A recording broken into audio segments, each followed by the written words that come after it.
Whoa. Welcome back to the 38 Stars Podcast. Today is our second episode where we discuss the Bill of Rights. This is part 2 of the First Amendment. Yeah, that's right, Anthony. And today we're kind of getting into freedom of the press, freedom of assembly, and freedom to petition the government. I figured because I kind of did some more extensive research on this one, I just want to give a disclaimer. We're kind of getting into the weeds on legal stuff and court decisions. We are not attorneys, and this is not legal advice. So with that out of the way, we're going to hop right into freedom of the press. So there have been several times when freedom of the press has been challenged. Typically, like we talked about in our last episode, there's a couple cases where freedom of the press is not protected. They're pretty similar to freedom of speech. It's like, defamation, like willingly knowing that you're saying falsehood about whoever you're talking about. You can't do that. But another one that's actually been pretty controversial is for whistleblowers. So I'm sure y'all have heard of Edward Snowden and John Kiriakou, right? Nope. No? Okay, so we'll give a preface to these guys first. Edward Snowden in the early 2000s figured out he worked for the NSA, which is kind of like the nerd who does all the, bully CIA's homework. Okay. He's super smart, but he's super quiet. Basically collects all the information for the U.S. intelligence services and the military and all that. They do some shady stuff from time to time. And Edward Snowden was working for them and found out they were doing some really shady stuff and spying on Americans through the internet.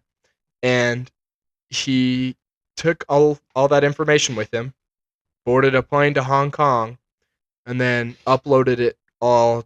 Interesting. Yeah, and if he were to ever come back to the United States, he'd go to prison for a long time. And then I'm sure you've seen John Kiriakou on like Reels or whatever.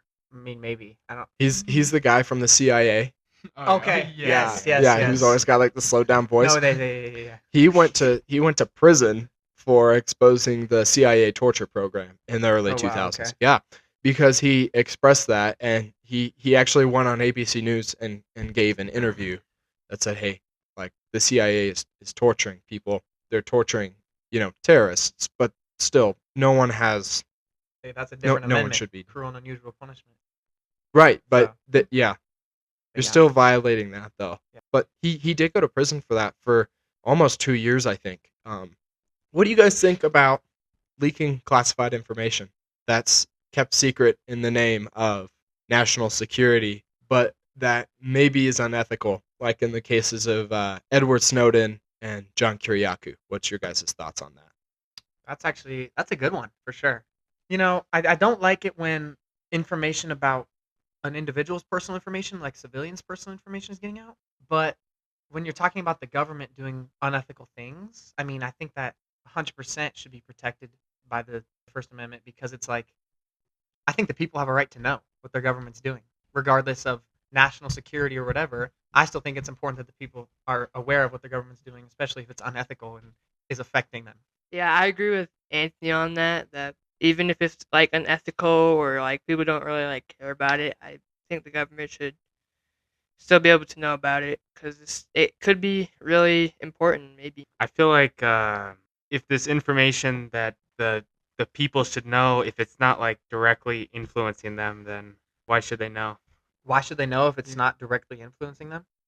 Because it's our right to know what our government's doing. And again, I think it's kind of a slippery slope to the point where like the government keeps hiding stuff from us and is not letting us hear all these things, and then all of a sudden it's stuff that is influencing us that they're hiding. Yeah, I mean, I'd say that the CIA torturing people could definitely affect That's you. True. That's very true. Even though they're not supposed to do domestic operations, who's to say that they're not doing that if we don't have oversight and freedom of the press there?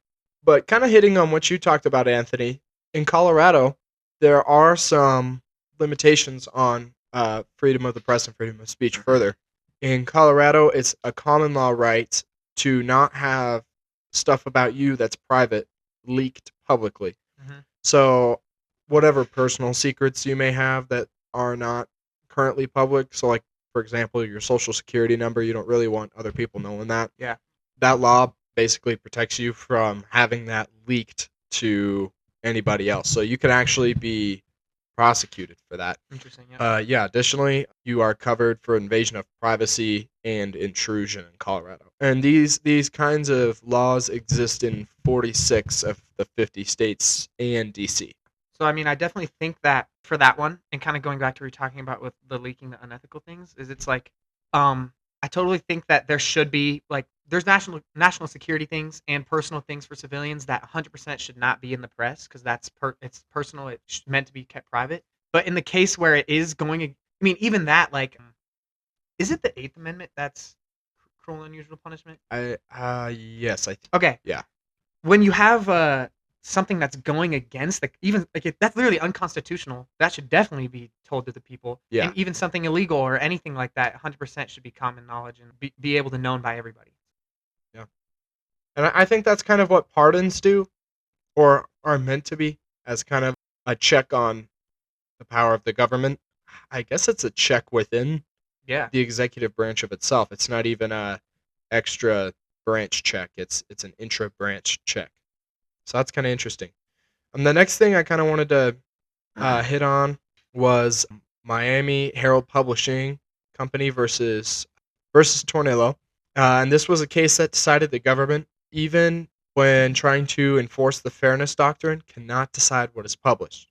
So, have you guys heard of like Infowars? A little bit, but could you Yeah. give an example Yeah. or something? So, like super skewed news source. Yeah. Okay. Most of that information is false. But basically, if the government would have won here, it would have been if you slander Barack Obama, Mhm. you have to give equal fairness and let that opponent respond in your newspaper, whatever publication. And so that's kind of what the fairness doctrine is. Mhm. And this applied on the radio for some time during the 20th century. And it said if you're going to attack somebody, you need to give equal fairness to them to respond, or with an issue too, you need to give equal time to both sides of an issue. So Okay. yeah, what do we kind of think about this decision where you can just say whatever you want without even giving fairness to other people, especially being a company with a really large audience with a large influence? What would not giving fairness look like? Well, like what we have today, you can just slander as much as you want with no basis to what you're saying at all. Okay, so like if I just wanted to say that like let's say I said Donald Trump is a unicorn and I hate unicorns. Like if I just said that, right? There's not really a basis to that claim. Right. Does Donald Trump right now have the fairness to go against me? No, because this case decided that we get to say whatever we want to say to a large audience. Okay. Yeah. Yeah, okay. I So think I see what you're saying. if the government won that case yes. in 1974, it would mean today we would have to give equal fairness to Trump to either respond to So what would happen to what me? we're Would I saying. have to like You'd if have I said that? I don't know. you'd have to say, I think Donald Trump is a unicorn, and I don't like unicorns. Yeah. But also, unicorns are pretty cool and they're rare. Oh, yeah. Okay. You know what I'm saying? You'd have to give equal time to both sides of the argument. Okay. So I definitely agree with the decision in that where the government lost. Right. Because that is it's too controlling. Because all of a sudden you're forced to maybe say things you don't believe. Because maybe I don't think that unicorns are, unique and cool. Like maybe I don't think that. There's no reason for me to have to say that. I should be able to say whatever I want, whenever I want, about whatever, Right. That's what I think. And then I don't have this written down here, but I do have another question. When you do have whistleblowers like Edward Snowden who are coming to the press and they're giving this classified information, there's been many feuds between the government and these publishing companies. And they're like, you can't publish this. And to which the New York Times or the Washington Post will say, yes, we can. It's now common knowledge. It's now, in the public. yes. So what's your guys' opinion on that? I think that's interesting because a publishing company could skew the information that they were given. But I totally agree with it. When it's common knowledge, then they can 100% publish it or release it. I don't know. Yeah, I feel like if it's like, that's kind of interesting. Like, some like writer could like make it like skewed and then bring it to the government, and then it would like come out as something weird that people wouldn't really expect. Yeah, that's kind of weird. Yeah.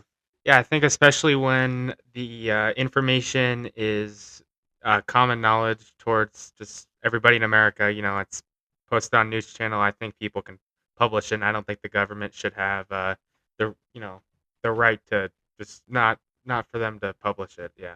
So. For sure. For sure. Mhm. All right, so I think we're gonna move on to freedom of assembly, and we're kind of exercising that right now, sort of, sort of. We'll get into it a little more, but basically, what the freedom of assembly protects is the ability for people to organize and be together for any peaceful reason in any public forum, and we'll get into what that means in a second, because there's actually been some controversy about what public forum means, where you can exercise this right. From what I've found from Freedom Forum, there are three kinds of places in the public which you can exercise your right to assemble. There are traditional public forums, and these are places like the National Mall and the Lincoln Memorial. That those kind of places where there's been many assemblies in the past, and that's where your rights are going to be most protected. Then you've got designated public forums, so think places like Old Town Square or the library, other places like that are also public, but have less protections than those traditional public forums, because sometimes there can be issues regarding safety, like blocking an exit, or you're getting in the way of other activities that are already planned, etc. Another kind of notable place that falls under this category is the plaza that's in front of the Supreme Court. Then there's a third class that's restricted areas, so like the entrance to the Capitol. There has to be a genuine concern for not having these areas open to the public for them to be closed like that. But there's actually been some controversy, and this usually happens at the state level, not at the federal level, about what these forms are actually defined as. So typically, these are in public property, but what happens if it's private property? So, for example, like a town square that's owned by some land management company or your HOA, then what do you guys think should happen then? It should still be protected. It should still be protected. It Why? should. What's your reasoning? You're saying like in your example where you say like a square that's owned by like a land management company, Right. right? It's not owned or managed by the government. What? And it's private? Yes, it's private land technically, but it's open to the public. Oh well, if it's open to the public, then people can just go there, right? What's the whole point of the right to assemble, right? What did the founding fathers want us to use this for? You know what I'm saying? Like they wanted us to go against, to be able to speak our minds and Right. to enact change, correct? Yes. So I personally believe, like, this isn't like an objective thing at all. Like if people are protesting on that land and it's something that that owner doesn't like, then I think they should still they should still be protected to assemble there because they're trying to enact change as long as they're being peaceful and they're still trying to do what the amendment is trying to protect, which is our ability to speak our minds, say what we want to happen, and enact change. So Mhm. they should 100% be protected, regardless of what, as long as they're being peaceful, Right. regardless of what the owner is saying. I believe that. What about the property owner's rights? The property, Like, what if you came to my lawn and you picketed on my lawn?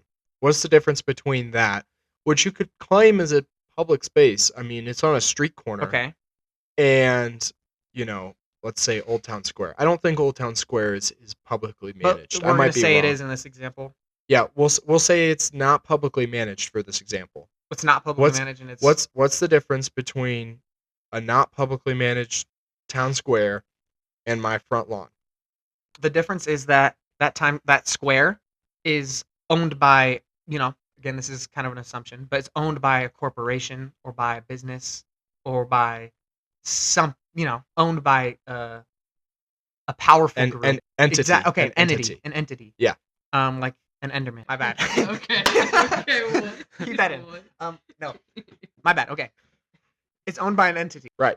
I think that's the main difference. Is that if you're doing it on your lawn, then it's more of a. I feel like it's different because you're just a civilian versus, like I said, an entity who Okay.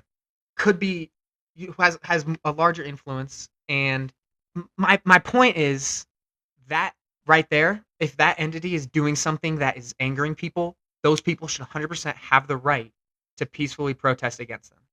Okay. And I understand that they also, by that logic, would technically have the right to protest on your lawn. Yeah. And to that I say, yeah, they do. That's crazy. You think they can just you'd be okay with people waltzing up on your property and picketing signs, and there's absolutely nothing you can do about it. It's private. That's true. That's true. I guess that I think I just like went against myself. Yeah. Because so where do you draw I the do line? think it's different. No. I take back that. That's not what I meant to say. The entity is different from you, and I'm trying Okay. to think of why. But my only reasoning is my own opinion. So I don't know. The purpose of an entity is to be a person outside of a person. Like Okay, yeah. legally entities are treated like a new person because we don't want liability on individuals for Okay. like huge lawsuits. Yeah, I got you. That makes sense. Yeah, so like, if Amazon gets sued, it's Amazon getting sued, not Jeff Bezos. Mhm. That's the purpose of a company. Yes, okay. So it's different than you owning a house. An entity is different than your property, like an individual. What's different?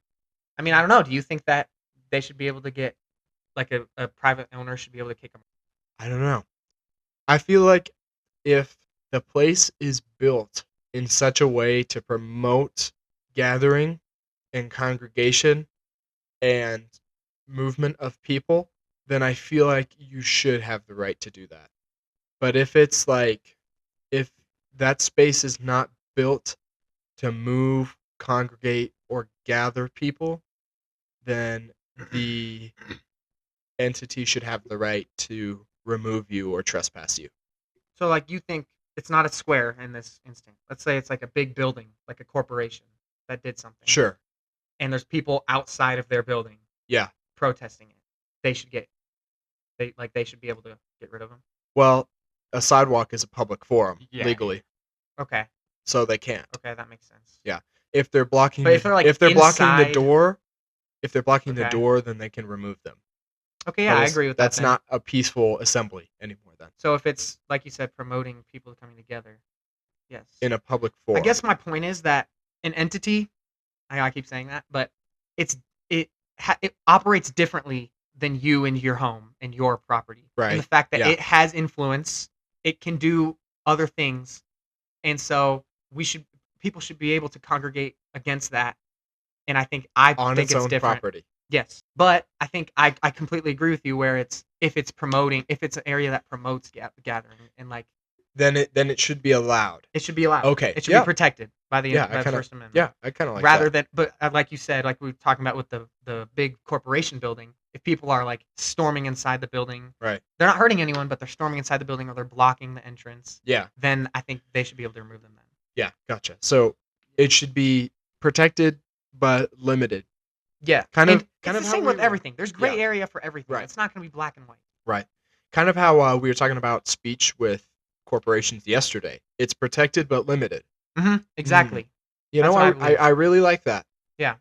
Just for context, in Colorado, there's no protection for this. So if we were picketing in Foothills Mall and the owner didn't like it, they could kick us out. Interesting. So just some context for that. Yeah, I mean, just kind of talking what you guys are talking about. I know you guys were having crazy yap sesh, but yeah, like your example of like the Foothill Mall and Colorado has no protection with that, where the owners could just kick you out for something maybe the owners did. I think that's not fair. I think people should just have the right to protest. And what Anthony was talking about, like what the founding fathers, what they wanted the amendment to be, I think Yeah. that's not fair. So Yeah, for sure. Yeah. Well, and I mean, we didn't have shopping malls and places like that were privately managed when the Constitution was Exactly. written. So the situations has changed 100%. So Yeah, yeah. it's just For sure. now we're in this kind of weird like gray zone where the rights are like not necessarily old fashioned, but they're just like not to what our like situation Things have are now. changed. Yeah. Things have changed. So I'm just really curious. Like, there's got to be a point where the rules have to change just a little bit. I feel like, and I mean not like and I'm not meaning like the whole meaning of it. Just like yeah, just a little different. Do you mean like rewriting Not, them, or I mean, that's difficult because a lot of people wouldn't like that, You- but it yeah. almost you Yeah. could argue that it's necessary. I mean, I think right now it's not necessary, but I think not right now it's not necessary, but I think maybe in the coming future, like maybe there it might. I just I don't know. Yeah, just some context. When you're dealing with the Constitution, you can't erase any of it. So, for example, yeah, you only can add to it and say Yeah. this amendment is void. So, like for prohibition, there's actually two amendments about prohibition. There's one that says alcohol is banned, and there's one that says this amendment is void. Oh, Yeah, it's interesting. So, maybe a solution would be to revise, Revise. add Okay, I on like to. that. I really I like like that that. word because Yeah, there's no I mean, we can't. I mean, like Yeah. we can't remove it, and I don't think we should at all. That sounds like No. a horrible idea because definitely. I mean, Definitely. yeah. So Moving on to probably the least known of the 5 rights guaranteed in the First Amendment is the right to petition. And that just basically means that you're allowed to ask the government for change, and you must be heard. They don't have to do anything about it, but they do have to hear you out. So there are several ways you can exercise this right, a couple of which I didn't really think about before as petitioning the government. So there's testifying or speaking at a public meeting of any level of government. So from a local school board meeting to state government, so like state Congress, and talking to your congressman or woman, and writing letters to the president as well, submitting complaints to government agencies and bureaucracies. Yeah, calling or emailing your representative, like I was saying before. You can meet in person with your representatives, and you can circulate petitions. This is what's most widely known as the right to petition, is when you see those people sitting on the street corner with the clipboards and they're asking you to sign your name. That's what that means, to get a ballot initiative or a referendum request, anything like that. And then the one I didn't really think about before is filing a lawsuit. That is a petition against the government. And so I wanted to talk about how ballot measures get on the ballot. For example, for the midterms, in Colorado, you have to get 5% of the vote count in the previous election to sign. So if there are 2 million voters in the previous election, then you'd have to get 5% of those 2 million to sign your petition in order for it to go on the ballot. And then for constitutional stuff for the state of Colorado, because the state of Colorado has a constitution too, you have to get 2% of eligible electors, which are just people who are registered to vote, from all 35 representative districts in Colorado to sign. And I'm curious what you guys think of that. How should that be changed, if so? Do you guys like how that kind of functions? yeah, I think I like how that functions. So the only thing about like petitioning is that like even if you get the votes, there's a chance for no change. It's not Yeah. like a guaranteed change. So I think, and I like how it's like you need like a specific like a percentage amount of voters to or specific amount of signatures to get it onto ballots and stuff. So yeah, I think I agree with the system right now. I was gonna say I feel like there should be some like limitations. Like people can still like ask for a change if they go like directly to the government, but in my opinion, I don't really like people just like doing this crap on street corners. Really, I feel like it's just kind of annoying. So yeah. Well, Democracy. Well, it doesn't really matter. It doesn't really matter for you because you're 18, and that's or under 18. And I wanted to talk about that next kind of. You have to be 18 to sign these petitions because they're legally binding.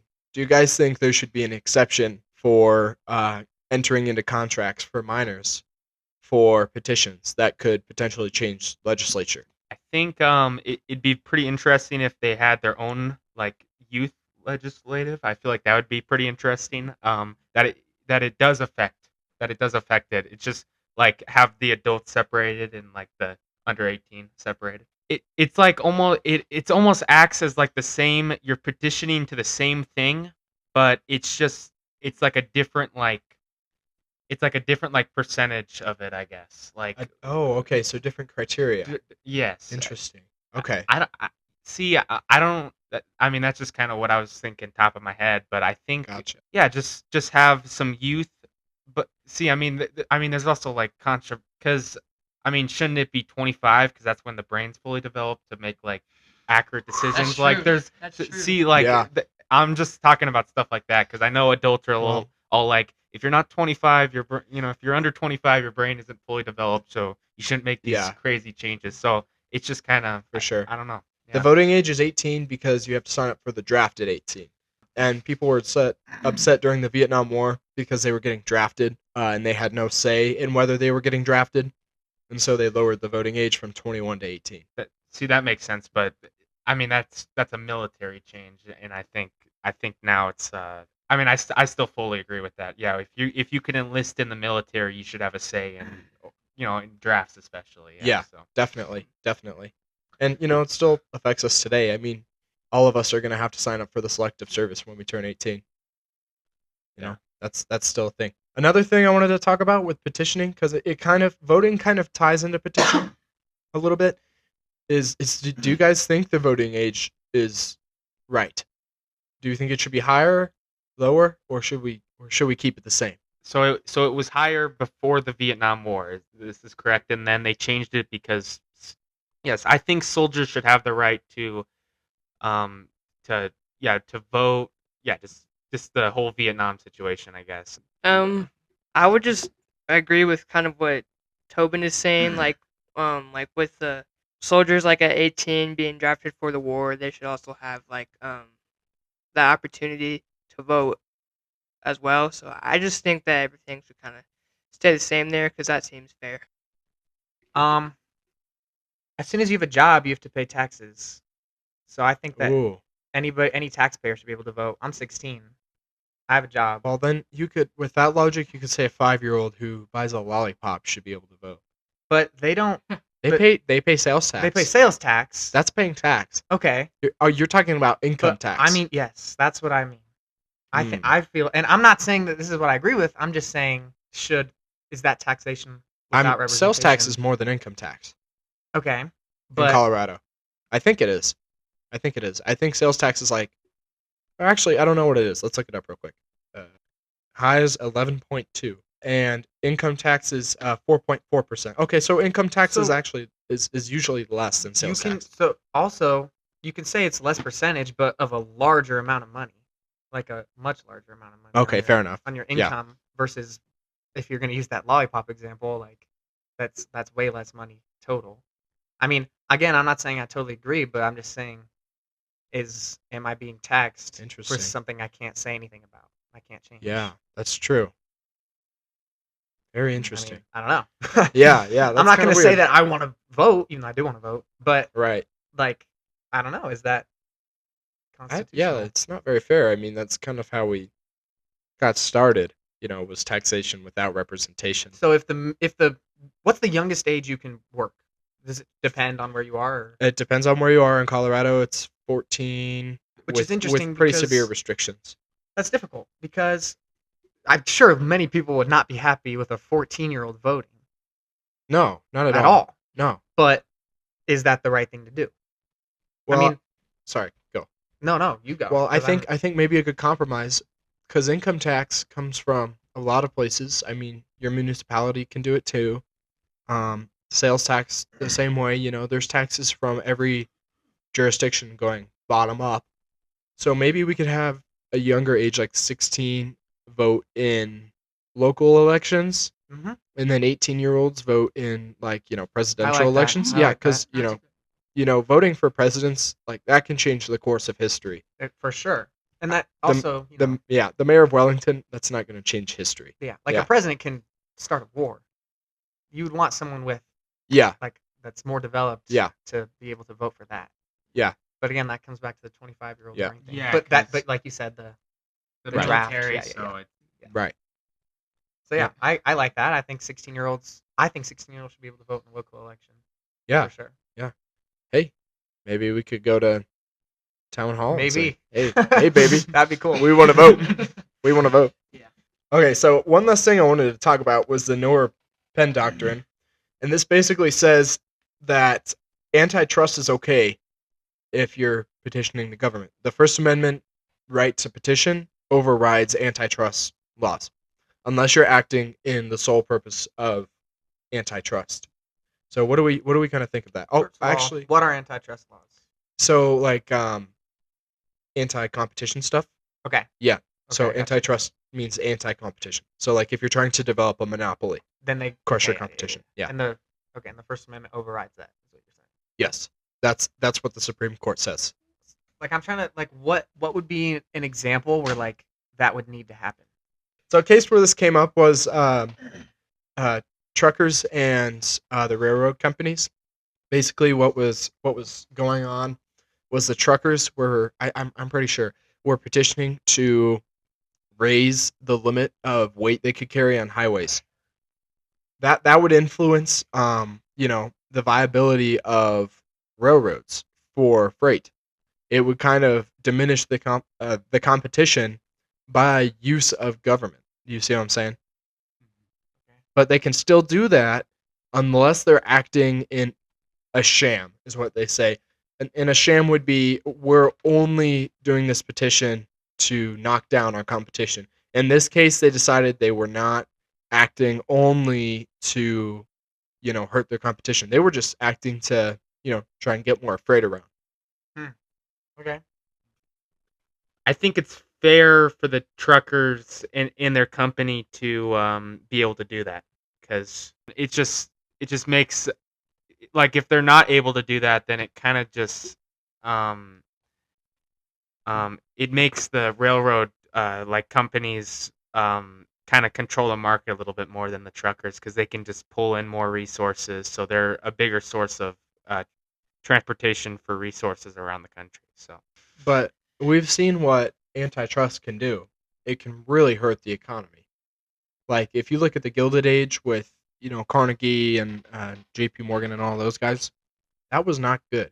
So even for the I just don't feel like companies really should have the same rights as people. I don't feel like a company should be able to petition. It should have to be an individual, or a group of individuals, or an entity that their purpose isn't for making money. You don't It think isn't so? for You don't profit. think a company should be able to petition the government? Not if they're a for-profit company. No. But they're under the same laws as an individual.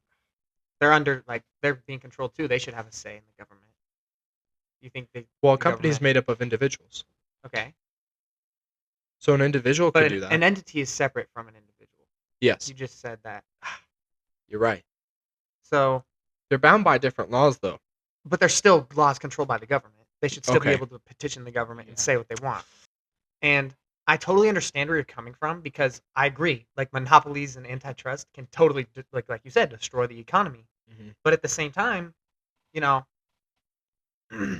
that's a skill issue. yeah, no, I Yeah. kind of get it. Yeah, Like, I don't really mean that entirely, but Yeah, I know what you're saying. But like, it's in the instance of the truck.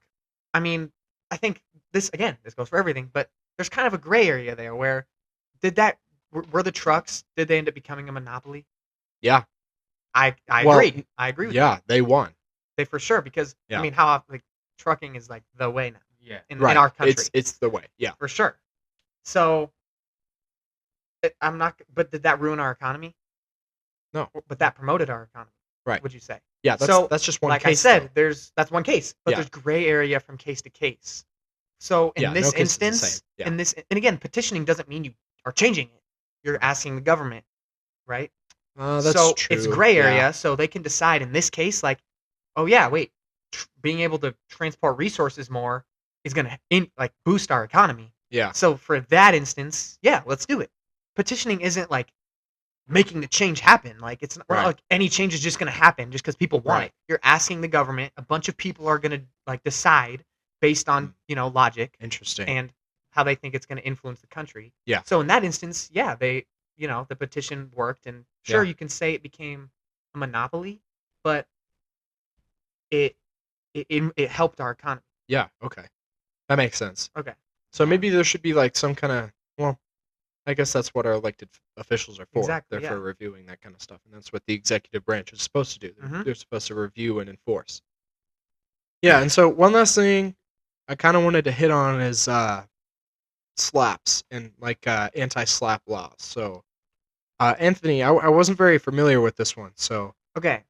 So I was researching a little bit before, and I saw this talking about SLAP laws, which is so a SLAP. It's SLAPP. It stands for Strategic Lawsuit Against Public Participation. Um, it's basically like a baseless legal action, used by like a big corporation to intimidate someone, like an individual that they're going to court with, and so that individual is like uh threatened to the point where they can't spend all this money in court. They can't go to court against this big corporation, so they end up not, you know, they're cheated out of their First Amendment rights. yeah, so they never get to exercise their right to petition. Exactly. Gotcha. That's super interesting there. Yes.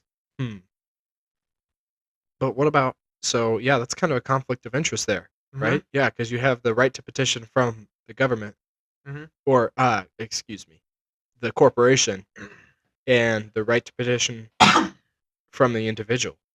Yes. So, yeah, that's So, super interesting. I would say, I don't really know. I'm trying to think.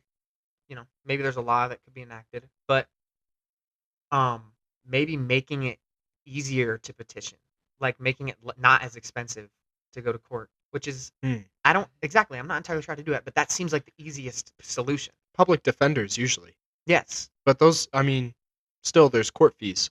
Mhm. So yeah, maybe working on those. For And, sure. you need a real attorney if you're gonna win. If you're going to go against a big corporation, you're never you're gonna not win. going to win with the public defender. No. So, I don't know. I mean, what can be done? Right. There is anti-slap laws. I would like to look some of them up. I'm curious what they are. In certain states, there is. Okay. So in California, there was a company. I don't know if it's going to tell me. The company basically sued because usually these are like they go after an individual and then they make a baseless claim that's usually like defamation. Oh, okay. So there's like no grounds for actually suing. They're just suing to sue. So that they can intimidate them out of. Oh yeah. Exactly. Well, if there's grounds for suing, it's different because then it's like, I mean, not really though. So it's 'Cause like you can still intimidate them. out of yeah, it. yeah. But okay, this is one of them that it says is like the example is a customer leaves a 1-star review on Yelp and is sued for defamation by the business. But like that's like obviously and they can invoke anti-slap laws there. Well, I would really hope that the company would lose that case. Oh, for sure. Yeah. The anti-slap laws basically like have the case get rid of. Like they don't. There's no more case. Well, yeah, it almost seems like that's like one of the only ways I feel like to counteract like the slap thing for the Mhm. company, because it's just like, yeah, it's very interesting like regarding like how to prevent it, I guess. So- Yeah. What's interesting is what I'm kind of learning right now is that a lot of these anti-slap laws are for like a baseless claim. Like literally one of them that it says was like an example was an environmental protest where they're like these people are protesting this coal mine company or whatever, Yeah. and the coal mine company wants to sue them for like defamation of everything, and it's Right. Okay.